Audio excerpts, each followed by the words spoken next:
Global happenings today. We communicate. We analyze global news.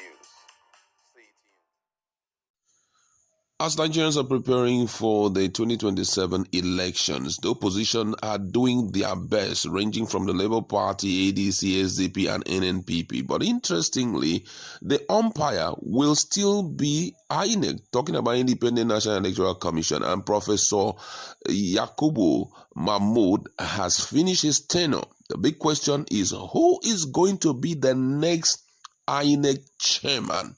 But right now, one of the NNPP top politician, Buba Galadima, has dropped what I will call a bombshell, opening up, giving Nigeria a hint on who the federal government is intending to give that baton of leadership in INEC to. And he has given us an idea of who this person is. I won't want to let the cat out of the bag. Get to hear what he has to say about it. Apart from that, the issue of early campaign, he says it was actually a trap for the opposition. All of this in a short video. You're going to hear it. I will back to talk more. I had, in the last 6 months, complained severally about INEC's inability to call political players to order.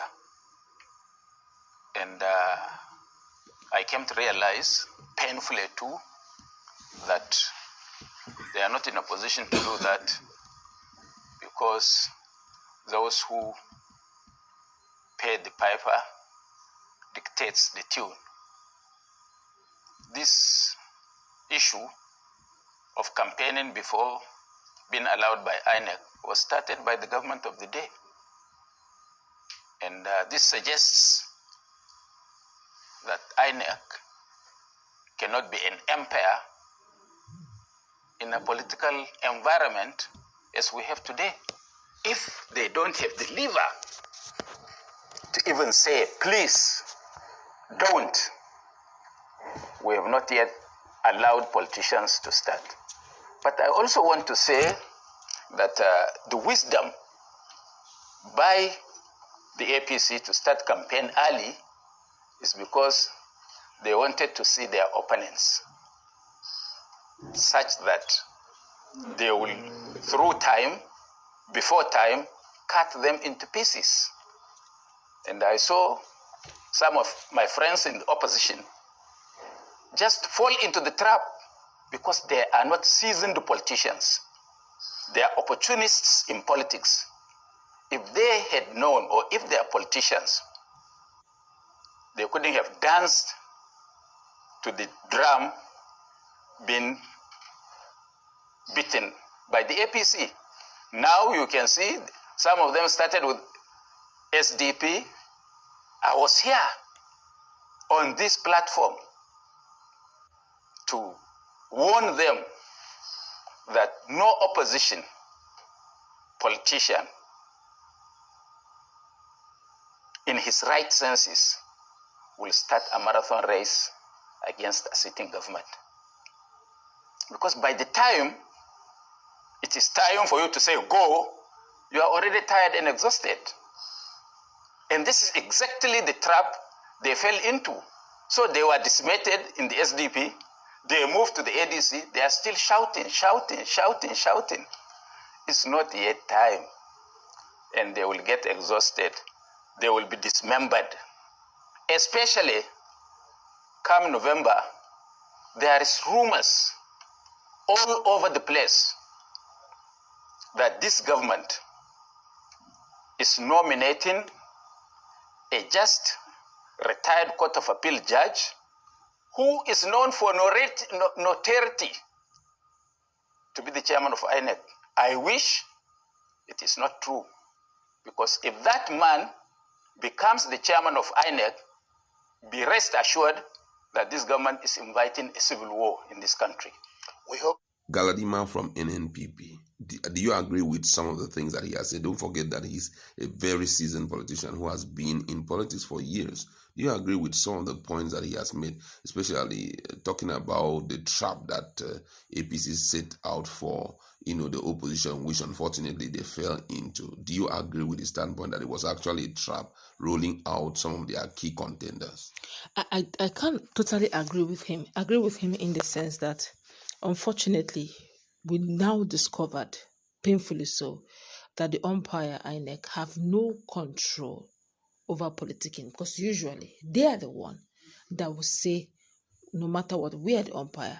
It is not campaigning time. It's not electionary time. It's always 90 days. Yes. Even if worst case scenario, I would have expected them, worst case scenario, they should wait it out to maybe March, April, May 2026. Mm-hmm. But they even started almost a year after the election. 2025 became electionary year. So to a great extent, it clearly also shows that INEC does not have control over the ruling party. Exactly. And have no control. Since if you can't control the ruling party, why would you want to tell the other parties not to do their necessary things like campaigning and having meetings?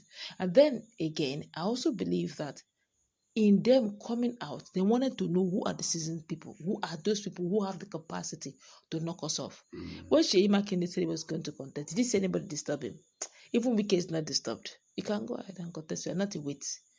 But when it comes to, there's some persons they look at, and whenever they follow, wherever such people go, they scatter that party. Yes. And I feel that, sorry to say this, I feel that the FCT minister is prowling, looking around. Where are they? That's why you see, each time he attends or he does his media parley, there are three names that does not leave his mouth. They are as if they are living rent-free in his mind. Those three remains, and they've not changed. Maybe others will come in, but these three has become sacrosanct over the months. It's Atiku Abubakar, it's Rotimi Amechi, and it's Peter Obi. And those three, wherever they go, he looks at them in 3D. Where are these guys going to? They usually have something to offer. And that's why you see amongst the three of them, Atiku is beginning to learn a thing or two from Peter Obi. Peter Obi have not resigned for Labour Party.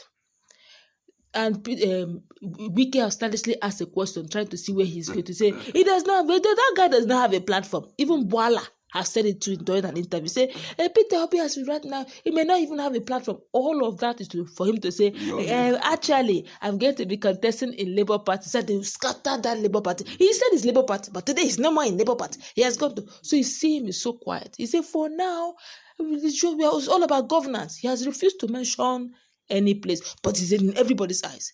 So Atiku took a cue from him. Atiku resigned from PDP because it's obvious that he's not going to get a ticket from there. But Atiku has also refused to enter ADC because Peter Obi refused to enter ADC.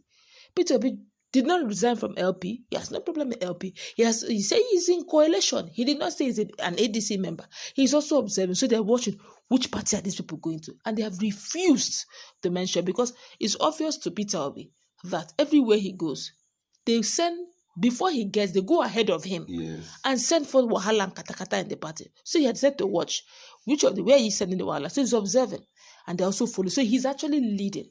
Psychologically, they are waiting for Peter Obi to declare. Even Atiku is also waiting to know where Peter Obi is going to. Because if he hurriedly goes to ADC, and Peter Obi refuses to go to ADC, it has finished. Because all of that coalition is Peter Obi that is the coalition. In all of this, it is Peter Obi. It's not even Atiku. So all this said that they say, come to coalition, is Peter Obi. Because as soon as Peter Obi said, I'm in the coalition, everybody started reporting to ADC. Before now, they were saying, well, these are hawks, man. All of them are old, retired hawks. But as soon as Peter Obi came as the lamb, the lamb has joined them. Maybe that's the next place. So, obviously, it is true it was a trap, but Peter Obi have not fallen into it. He's still busy campaigning. As in, going about doing good works. And he's not calling it a campaign. But when the time is right, the party will show. Now, the last question, and which for me is the big one. He talked about this, in quote, retired judge who may possibly cause a civil war because of his antecedent, that he's known for his antecedent, and he's ready to do anything. Do you think that Nigerians will sit back and watch, or do you think it's a normal thing for this government to choose anybody they like? Nigeria has had it up to the neck level. Right now, Seth, I would have advised anybody who's advising the president to tell him to please slow pedal at this rate. When you push somebody, push, you push the person to the wall. There's no other place again. He has to hide again because there's no other place to push into. The last thing that's remaining is either I die trying or I succeed. He will have to fight back. The best thing the government of the day needs to do now is to see how he can cushion the effect, like he talked about the issue of income tax. Nigerians are just watching him. He shouldn't try it though, because this one is going to rope everybody in. Now, you have done all you have done. You have done the impossibilities are now made possible in Nigerian politics. The last hope of the common man, judiciary, we are now watching in 3D. And now, okay, they now told us our vote to count. And the Inec chairman they will bring will now do abracadabra. Like this man has rightly said. I don't think it will even come from Nigerians. It will first of all start from the politicians who will say no more.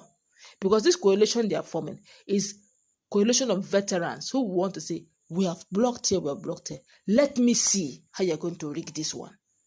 And now if you rig it, you have to rig it plain sight rigging, of which their boys are inside even the government, though pretending to be with the government. Yes. So whatever intel will still find its way out and they'll be prepared. I would have advised, just like Jonathan did. When you look to the left and look to the right and the people have their say, let them have their way. Exactly. All right, that's what we'd like to leave it. Let's meet our conversation and talk more on that.